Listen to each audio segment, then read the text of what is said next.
ایک حدیث ہے رسول اللہ نے فرمایا تزوجل ودود الولود فإنی مقاصر بکم الامم، حضور نے فرمایا شادیاں کرو، شادی کرو، الودود جو شوہر سے محبت کرنے والی ہو، الولود جو زیادہ بچے جننے والی ہو، فإنی مقاصر بکم الامم، میں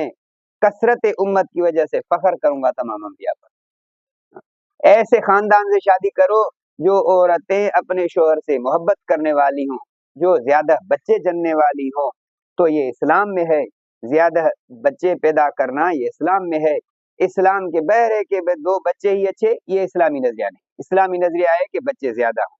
یہ غیروں کا نظریہ ہے، اسلامی نظریہ نہیں ہے۔ اسی لیے بھائی یہ بچے ہوں گے، پھر کون انہیں پڑھائے گا، کون ان کی تربیت کرے گا، کون ان کی پرورش کرے گا، اس مہنگائی کے دور میں انہیں کون کھلائے گا، یہ اسلامی نظریہ نہیں۔ کھلانے والے اللہ ہیں، تم نہیں ہیں، تم نہیں ہو کہ بھائی لا تقتلوا اولادکم خشیۃ املاق، اللہ قرآن میں فرماتے ہیں اپنے اولاد کو افلاس کی وجہ سے قتل نہ کرو، مفلسی کی وجہ سے کہ بھئی کون کھلائے گا اس مہنگائی کے دور میں۔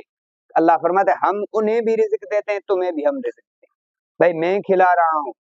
میرا باپ کھلا رہا ہے، میری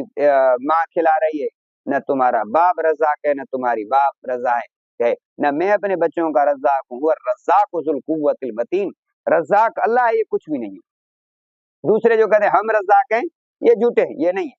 فرمایا 12ویں سپارے کے شروع میں آپ جا کر قرآن پاک کا ترجمہ کھول کر دیکھنا، تفسیر پڑھنا، وما من دابۃ فی الارض الا علی اللہ رزقها، جو زمین میں چلنے پھرنے والی ہے، داب کہتے ہیں ما یدب علی الارض، جو زمین پر گھومے پھرے، چاہے 2 پاؤں والے ہیں 4 پاؤں والے، جو بھی زمین میں چرنے پھرنے والے ہیں، اور ان سب کے رزق کا ذمہ اللہ نے اٹھایا ہے، ان کے رہائش کا ذمہ اللہ نے اٹھایا ہے، روٹی کپڑا مکان کا ذمہ اللہ نے اٹھایا اور کسی نے نہیں اٹھایا۔ کم زیادتی الگ بات ہے، ذمہ داری اللہ کی ہے، نہ باپ کی ذمہ داری ہے نہ ماں کی ذمہ داری ہے،